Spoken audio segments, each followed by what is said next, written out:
Bonjour à tous, j'espère que vous allez bien et je suis ravie d'être là à nouveau pour vous présenter un nouveau bilan mensuel de lecture. Alors vous allez voir, ce mois-ci j'ai vraiment beaucoup lu. Des fois je sais pas comment je fais, mais le bilan est là. Et j'ai hâte de vous partager mes découvertes et les lectures que j'ai faites. Alors cette fois-ci, j'ai partagé à nouveau différemment ma vidéo. Je vais passer de genre en genre. Donc on va parler d'abord des littératures contemporaines, feel good, littérature un peu générale blanche. Et c'est parti!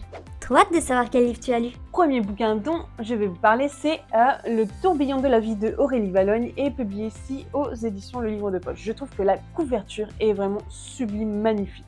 J'aime trop les couleurs, c'est un peu mes couleurs préférées, le bleu, le rose, et les deux ensemble, ça va super bien. Alors, pourquoi j'ai choisi ce bouquin? J'avais découvert Aurélie Vallogne avec le livre Mémé dans les orties, et j'avais tellement aimé ça. Je me suis dit, il faut que je lise absolument d'autres bouquins de cette autrice pour voir si sa plume, elle me correspond, si j'adhère vraiment à ce qu'elle fait. Et franchement, cette deuxième lecture, elle m'a vraiment conquise. C'est une histoire intergénérationnelle entre un grand-père et son petit-fils qui passent les vacances ensemble, et forcément, le grand-père a un secret et on va voir que son petit-fils est assez perspicace pour découvrir quelques petites choses chez lui qui ne vont pas. Et franchement, c'est une histoire super touchante. Moi, je vais encore le dire, j'aime énormément les histoires de famille et là, on est à fond dedans. C'est une belle relation entre ce grand-père et ce petit-fils. C'est vraiment, il y a un écart d'âge forcément très important et c'est magnifique. On a un langage aussi différent entre le petit-fils, forcément qui a un langage d'enfant, à peu près 10 ans, je pense, et assez naïf, qui se pose des questions...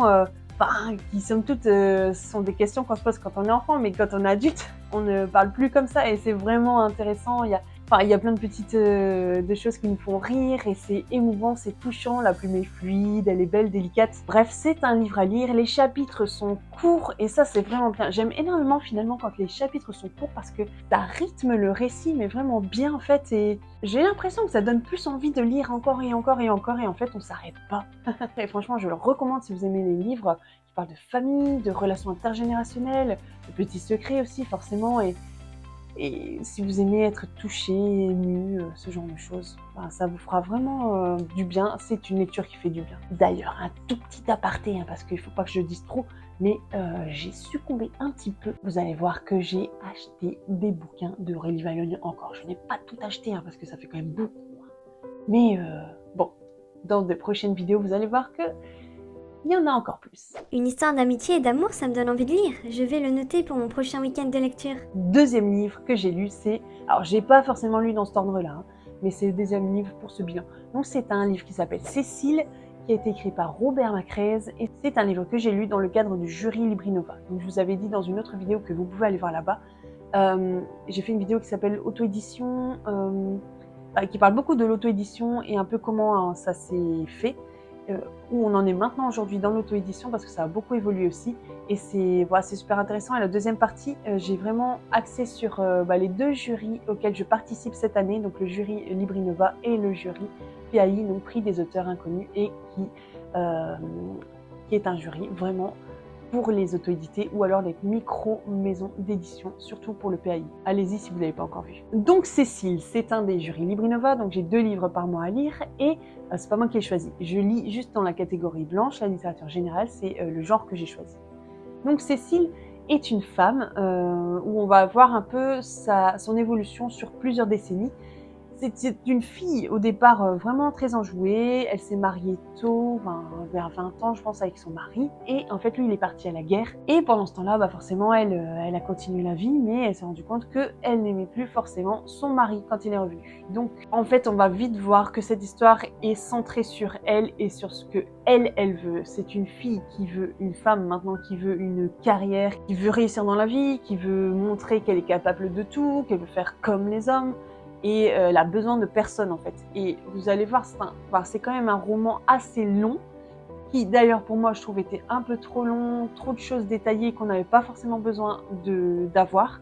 Je trouve qu'il y avait trop en fait. Mais sinon l'histoire en elle-même est vraiment bien parce que ça montre vraiment l'évolution du personnage au niveau caractériel, au niveau de sa personnalité, et on a toujours l'espoir en fait de la voir évoluer dans un bon sens, d'avoir des sentiments, d'avoir du cœur, mais c'est pas ce qu'on voit en fait. Et C'est un peu comme une anti-héroïne. Elle réussit tout, à côté de ça, elle rate plein de choses en fait, et c'est vraiment dommage, quoi. Donc c'était un peu une lecture mitigée pour moi. Autant, franchement, le sujet était vraiment très très intéressant. C'était vraiment bien de voir l'évolution de cette femme, même si c'est pas forcément des valeurs que moi j'ai. J'adhère pas forcément à ses choix, mais c'était intéressant de voir un peu que d'autres gens en fait font et les décisions qu'ils prennent pour pouvoir réussir dans la vie. Le seul bémol, c'est juste que pour moi c'était trop long en fait. Il y avait plein de choses qu'on n'avait pas besoin de savoir, on aurait pu les enlever en fait. Et ça aurait été génial quoi. On n'aurait pas manqué en fait si on avait enlevé certaines parties. Ok, donc du bon et du moins bon dans cette lecture. Troisième bouquin, donc il se nomme Rosa Datura, drôle de nom, hein. Et il a été écrit par Simon Ferré. C'était mon deuxième livre à lire pour le jury Librinova. Alors, c'était une histoire aussi intéressante, la plume était belle, fluide, il n'y avait pas de souci là-dessus. Mais pareil, j'ai senti un peu quelques longueurs. Après, c'était différent dans le sens où il y avait énormément de personnages dans cette histoire. En fait, on est dans les années 50 à Acapulco, avec la famille Flores Montano. Et cette famille découvre une fleur un peu mystique, qui a des effets surnaturels. C'est la vanille datura. Pendant plus d'un siècle, on verra l'évolution de cette famille avec cette découverte, ce qu'ils vont en faire, les conséquences qu'il va y avoir en bien et en négatif. Le point positif que j'ai aimé dans cette histoire, c'est déjà que l'écriture était belle, les personnages étaient bien construits. Après, il y en avait beaucoup. Mais ce qui était vraiment très intéressant, c'est qu'en fait, l'histoire, elle est un peu racontée par une vieille dame qui a rencontré un vieil homme à un mariage, donc de quelqu'un de cette famille. Et en fait, elle va tout lui raconter l'histoire de cette famille depuis les années 50 jusqu'à maintenant. Et donc, on va découvrir au fur et à mesure des chapitres les personnages de cette famille, ce qu'ils ont fait, ce qu'ils sont devenus, tout ça. Et à la fin, on saura, en fait, tout va s'imbriquer, ça va faire un peu comme un puzzle qui se met en place, où toutes les pièces sont enfin mises les unes à côté des autres, et qui donne une image globale du paysage ou de l'histoire. On découvre aussi l'identité de ces deux personnes vraiment à la toute fin. Donc la structure du récit, elle est vraiment super intéressante. Après, moi, le seul petit bémol que je mettrai dans ce bouquin, c'est le nombre de personnages qu'on y voit, et c'est pas évident en fait de s'y retrouver, il faut vraiment bien s'accrocher. Après, peut-être prendre des notes pour que ce soit plus facile. Un roman de littérature générale et historique, j'adore ça. Alors, le suivant, c'est Rue du Bonheur, donc écrit par Anna Fredriksson, et c'est un roman qui a été édité chez France Loisirs, je pense, ouais. Alors, j'avais beaucoup aimé ce bouquin. Pourquoi d'abord parce qu'en fait, j'avais vu sa couverture super intéressante lorsque j'étais allée au magasin Noz. Alors, si vous voulez des prix attractifs, peut-être que vous avez des magasins Noz près de chez vous. Vous pouvez avoir carrément des bouquins à moins 50, à moins 70. Donc, ça peut être intéressant. Et en plus, en général, ce sont des bouquins qui sont récents. Ils n'ont pas plus de 2-3 ans, quoi. Donc, je trouve ça super si on veut acheter des bouquins pas vieux, en très bon état aussi. Et pas grand chose. Donc ce bouquin-là, la couverture m'a tiré, le titre m'a tiré, et la quatrième de couverture était aussi intéressante. Donc c'est Johanna qui a du mal à joindre les deux bouts avec son boulot, elle gagne pas assez, elle a 2 filles, elle est divorcée, donc son ex-mari, il est parti plus loin, elle a trouvé une autre femme. Et donc, elle a du mal à joindre les deux bouts avec ses 2 filles. Chaque semaine, elle joue avec ses collègues au loto. Et il faut savoir qu'un jour, elle gagne. Alors, elle va le dire à personne et elle va changer de vie. Et c'était ça, en fait, qui m'intéressait beaucoup dans la quatrième de couverture, c'était de voir de sa vie où elle galère, où elle n'a pas tout ce qu'elle veut, où elle a vraiment du mal, en fait, à subvenir aux besoins de sa famille. Et du moment où elle gagne beaucoup d'argent, qu'est-ce qui va se passer? Quels sont les choix qu'elle va faire pour pouvoir être plus heureuse, être bien dans sa vie? C'était une histoire assez intéressante, peut-être un tout petit peu longue aussi à mon goût, mais l'écriture, elle est bien, les chapitres sont pas très longs, et puis c'est sympa de voir en fait l'évolution du personnage entre deux vies différentes finalement. Donc c'est pas un coup de cœur, mais c'était une lecture assez sympathique, mais voilà, j'en dis pas forcément plus. C'est un peu comme un roman feel good qui donne de l'espoir, c'est sympa, hein. On se prend pas la tête en fait. Donc c'est une bonne lecture si vous voulez passer un temps tranquille. Un roman feel good? Parfait pour me détendre après une longue semaine. Je vais le noter pour mon prochain week-end. Allez, passons maintenant dans la littérature un peu romantique, légèrement young adult. La jeunesse, quoi, 18-20 ans, même un peu moins. C'est un livre que j'ai lu pour le jury du prix des auteurs inconnus, donc le PAI, et c'est un bouquin qui se nomme Corps de l'âme, pas de veine pour toi. Alors, si vous êtes très sensible à tout ce qui est les traumatismes, des gens qui ont subi des sévices, ce genre de choses, peut-être que ce livre il sera un petit peu difficile à lire, bien qu'on n'y dévoile pas des choses horribles, hein. On parle juste de personnes qui ont vécu des choses difficiles dans leur vie, qui ont eu des gros traumatismes et qui d'ailleurs arrivent dans un institut en fait qui va leur permettre de pouvoir reprendre le goût de la vie, reprendre des forces, reprendre de l'assurance, de la confiance pour pouvoir retourner dans la vie et vivre normalement. Donc ici on est dans une histoire où on va avoir un protagoniste principal et d'autres qui vont un peu cogiter autour. C'est Sean. Donc on le voit dans la 4e de couverture, c'est pas un secret. Son père le retrouve un jour dans sa baignoire avec les veines qui sont tailladées, tranchées. Bref, avec ses veines tranchées, du coup il est en train de se laisser mourir quoi. Donc après cet épisode-là, donc il a environ 18 ans je pense, enfin 18-20 ans, il se retrouve dans un institut. Alors il a accepté lui-même parce qu'il était majeur et en fait on va voir son évolution entre le moment où il est complètement meurtri, où il sait pas quoi faire de sa vie, il sait pas s'il va s'en sortir. Ça va être très progressif dans ce bouquin, on va voir d'autres personnes donc qui ont pas eu le même vécu que lui, mais qui ont vécu des choses très très difficiles. Donc chacun a un peu ses secrets, garde pas mal de choses en soi et il va se lier un peu d'amitié avec d'autres personnes. Il y aura même un tout petit peu de romance, puisque j'ai dit que c'était un peu dans le genre de la romance, mais c'est pas le thème principal par contre. Vraiment le thème principal c'est la reconstruction du personnage de Sean. Et c'est une histoire très très très sympa, c'est très bien écrit, c'est très émouvant, et c'est intéressant de voir un peu en fait la psychologie des personnages. Je trouve que c'est ça aussi qui est bien dans ce bouquin, c'est de voir un peu ce qu'ils ont dans leur tête, le fait qu'ils n'arrivent pas à s'en sortir par exemple et qu'ils ont besoin d'aide. Moi j'ai beaucoup aimé cette lecture, c'est vraiment sympa et comme je disais dans ma chronique, je l'ai déjà faite sur Insta,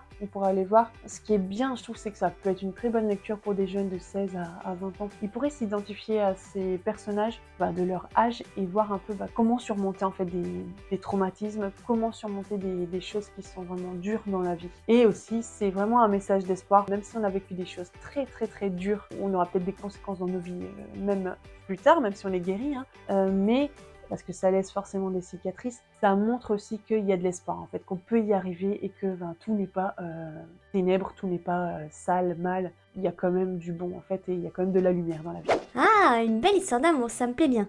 Je vais la rajouter à ma liste de lecture. Et cette fois-ci, passons au thriller, parce que je parle quand même beaucoup de livres de littérature contemporaine, tout ça, mais j'aime énormément aussi les thrillers et j'en lis pas forcément plus ou autant que les livres de lecture contemporaine, mais c'est tout simplement parce que si j'en lis trop, en fait, il m'arrive de pouvoir en rêver et c'est pas forcément des bons rêves. Donc j'ai besoin vraiment de lire un peu de tout pour que ça se passe bien là-dedans et qu'il n'y ait pas de soucis. Le premier, c'est La Croisière de Catherine Cooper que j'ai pu lire en SP, donc non rémunéré, par l'application NetGalley.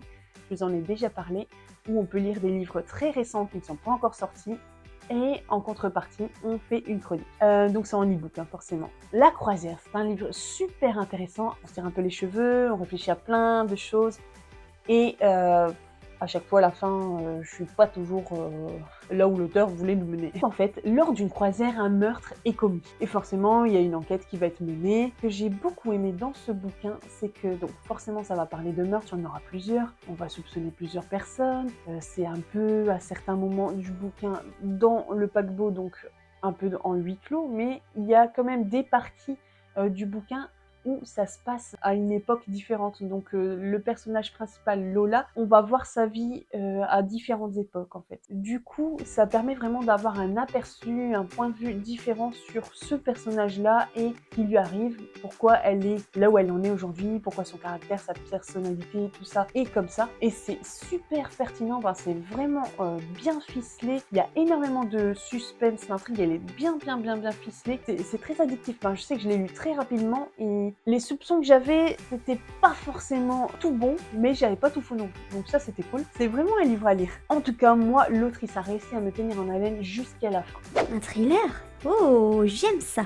Je vais le mettre de côté parce que une lecture frissonnante, c'est toujours bien aussi. Un autre livre que j'ai aimé lire, c'était Le Secret d'April, donc pareil en e-book. Alors, Le Secret d'April, donc qui a été écrit par Sarah Adenzil, peut-être un auto-édité, mais je suis pas sûre.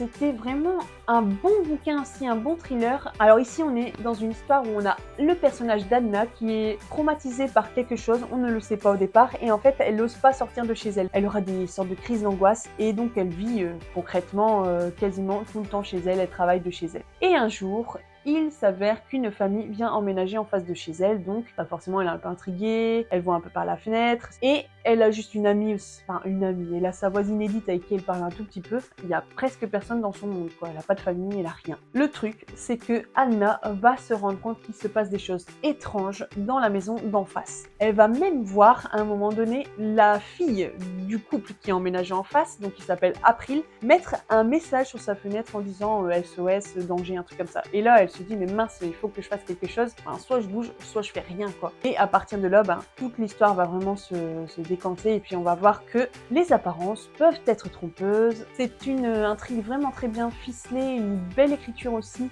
Et il y a des rebondissements, il y a du suspense. On a envie de savoir ce qui se passe à cette fille de la famille d'en face. Quel est le danger qui est sur elle, en fait. Et comment Anna, qui n'ose pas sortir de chez elle, va pouvoir faire pour aller l'aider. Je le recommande si vous aimez les thrillers. Encore un thriller psychologique. Oh là là, j'aime aussi.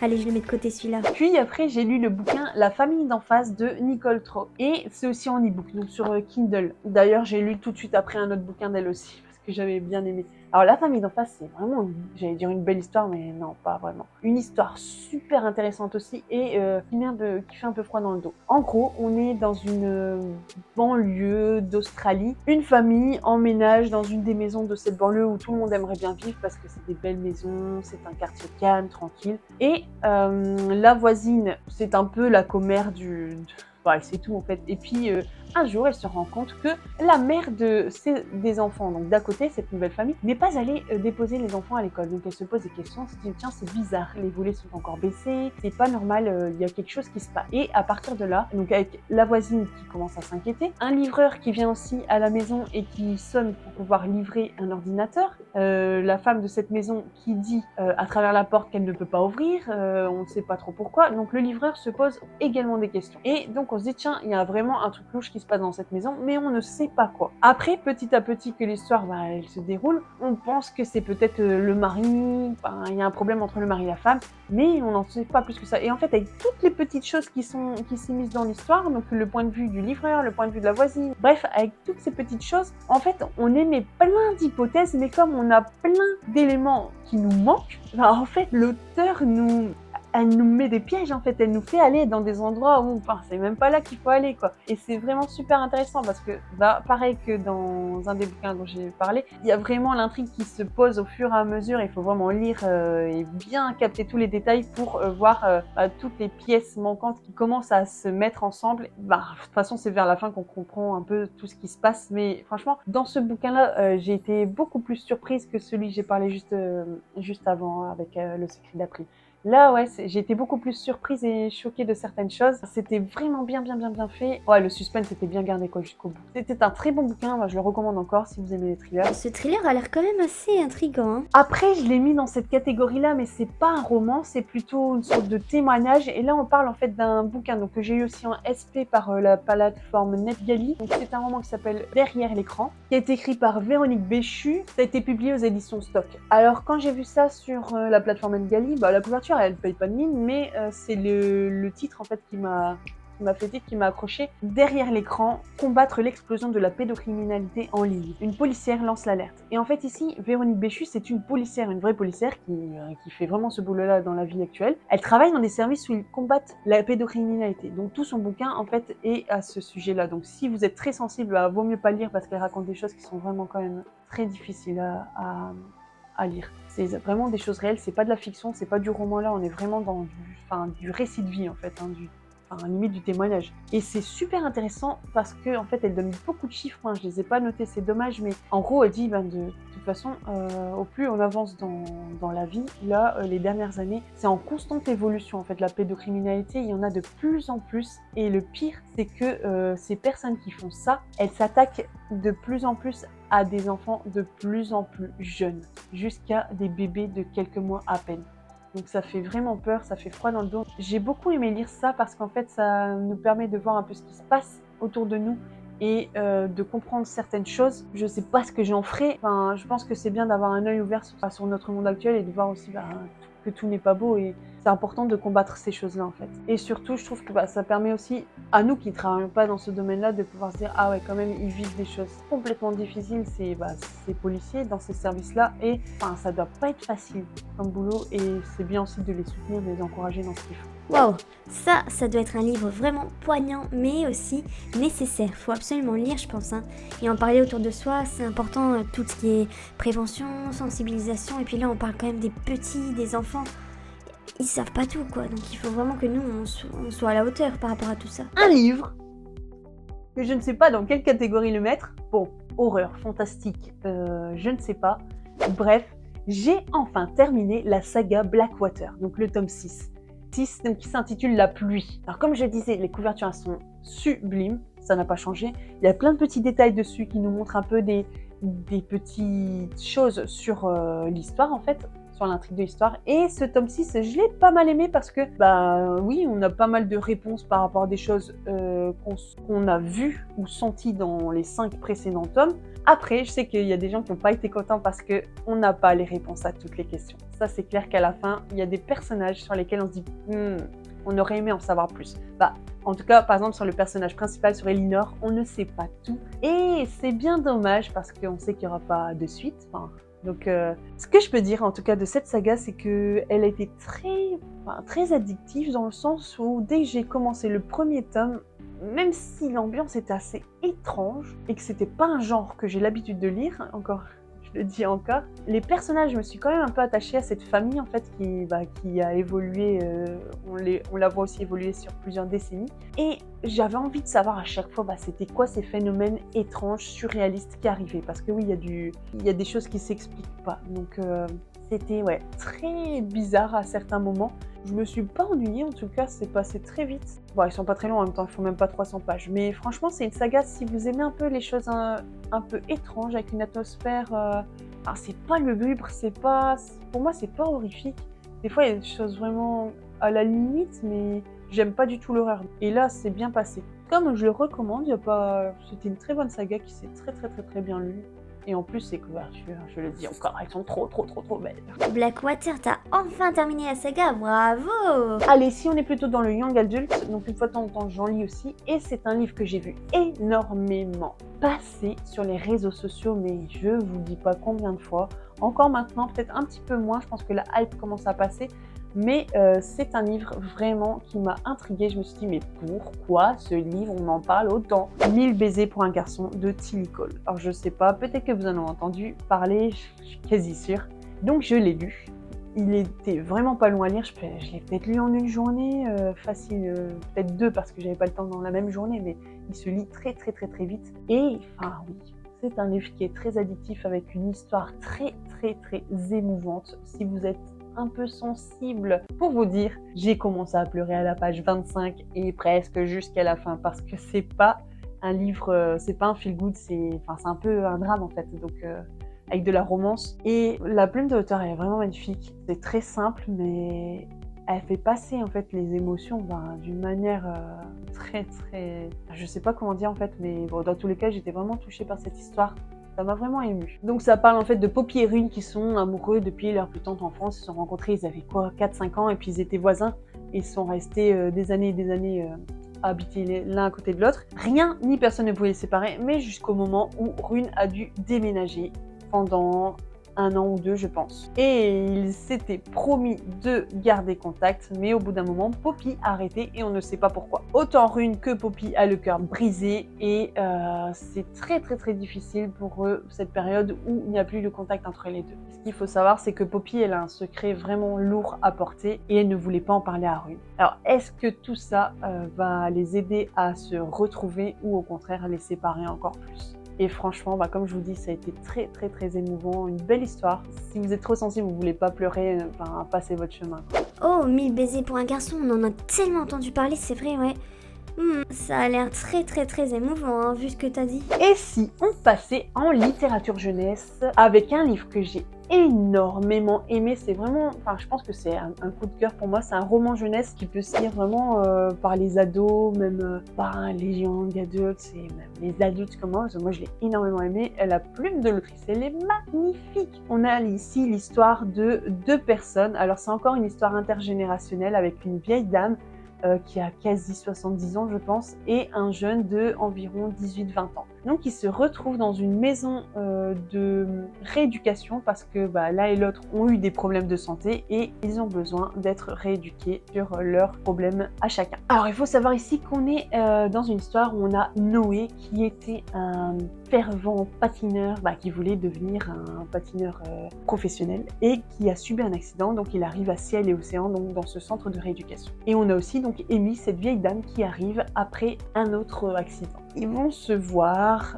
c'est surtout Amy qui aura envie de rentrer en relation avec Noé. Noé est un peu le seul jeune, enfin c'est quasiment le plus jeune de ce centre de rééducation. En ce moment, il y a trop de vieilles personnes et du coup, ils se sentent seuls, ils se retrouvent pas forcément bien dans cet endroit-là en fait. Et rapidement, en fait, on va avoir une relation qui va se mettre en place entre ces deux personnes et ça va être super intéressant dans le sens où Amy, elle va raconter sa vie et Noé va l'écouter et en fait, au fur et à mesure, il y a une sorte de confiance qui va se mettre en place dans leur vie et des petites choses, chacun a un secret, des petites choses vont commencer à être dites par-ci, par-là et je vous dis que la fin du bouquin, elle est trop bien. Alors oui, il y a un petit peu il y a de la joie, il y a un petit peu de peine, il y a du mystère, mais la fin, elle est trop bien. Je pensais pas que ça allait être comme ça. Je ne savais pas du tout, en tout cas, à quoi m'attendre pour la fin de ce bouquin. Mais j'ai été tellement éblouie, émerveillée par ce qui a été fait. Du coup, c'est devenu un coup de cœur. Donc franchement, je le recommande, pas seulement pour vos ados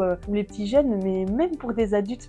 Ça donne de l'espoir. Il y a plein de petites valeurs qui sont cachées dans ce roman. C'est vraiment bien. Et puis la couverture est super jolie et passeuse de soleil. Vous voyez un peu, ça annonce que du bien, en fait, du bon. Donc franchement, je recommande ce bouquin, mais à 1000%.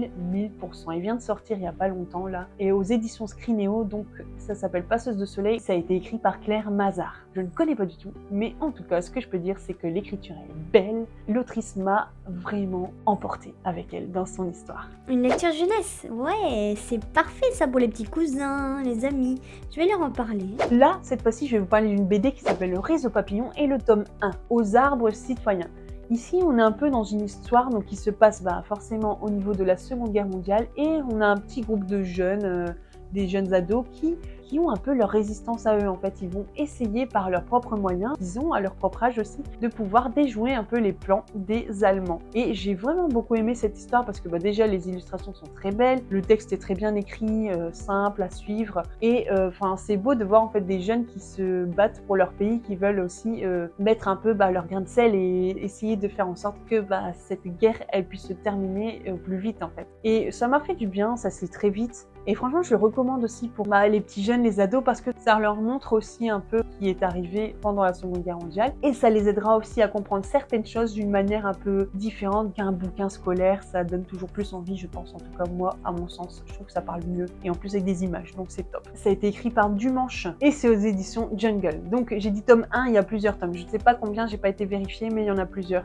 Et franchement, ça a l'air super sympa. En tout cas, de ce que j'ai vu dans ce premier tome, ça me donne envie de lire les autres. Une bande dessinée historique, ouais, c'est parfait ça aussi. Ceux qui aiment l'histoire, mais en même temps, ceux aussi qui n'aiment pas, il y a des images donc ça peut parler un peu plus. Une paillette dans l'iris de Charlotte Ponce. Alors là, c'est un roman pour enfants qui savent forcément déjà lire, je dirais plutôt vers le CE2, à peu près à partir de cet âge-là, 8-9 ans. C'est une histoire très émouvante et sensible dans le sens où on est face à Suzy, une jeune fille qui est à la recherche de son frère, qui en fait n'est plus là. Et ça permet vraiment de parler du deuil et de ce que ça fait, comment on peut se sentir en fait à ce moment-là de sa vie. Et franchement, c'est une histoire super, c'est très émouvant, c'est bien écrit et ça permet vraiment de parler de sujets assez sensibles comme le deuil, la mort, de manière assez simple. Donc je le conseille vraiment. Et ça a été édité chez Seuil Jeunesse. Donc c'est aussi un roman là qui est sorti il y a vraiment pas longtemps, c'est récent. Waouh! Ça doit être magnifique cette histoire. Et c'est terminé pour mon bilan du mois de mai. Donc vous avez vu, j'ai lu quand même beaucoup de choses et aussi encore une fois des livres assez variés, donc du feel-good, contemporain, thriller, jeunesse, pas de fantasy ce mois-ci, non. Mais vous verrez qu'au mois de juin, il y en aura quelques-uns. En tout cas, j'ai passé un très bon moment de lecture avec tous ces bouquins. Bah, vous avez vu, en coup de cœur, je dirais plutôt Passeuse de soleil, qui était vraiment très beau, très sensible. Le tourbillon de la vie, j'ai très bien aimé aussi. Bon, bref, j'ai aimé de toute façon toutes mes lectures. Il y a presque pas de lecture où j'ai été déçue. Bon, à part les longueurs dans les livres auto-édités là pour les jurys, mais en même temps, les histoires étaient intéressantes. Je vous laisse avec tout ça pour digérer. Est-ce que vous avez lu certains de ces bouquins ou est-ce que peut-être vous en connaissez et que vous aimeriez en lire? Dites-le moi dans les commentaires. J'aimerais vraiment savoir un peu votre point de vue, votre avis sur peut-être tout ça. Si c'est pas encore fait, abonnez-vous, likez, partagez, faites tout ce que vous voulez. Mais merci en tout cas pour votre soutien et merci d'être là semaine après semaine. Je vous retrouve la semaine prochaine pour une autre vidéo et mettez bien la cloche pour être averti de toutes les sorties, sachant qu'il y aura peut-être des vidéos supplémentaires une fois de temps en temps qui sortiront le mercredi. À très bientôt, c'était les mots d'or!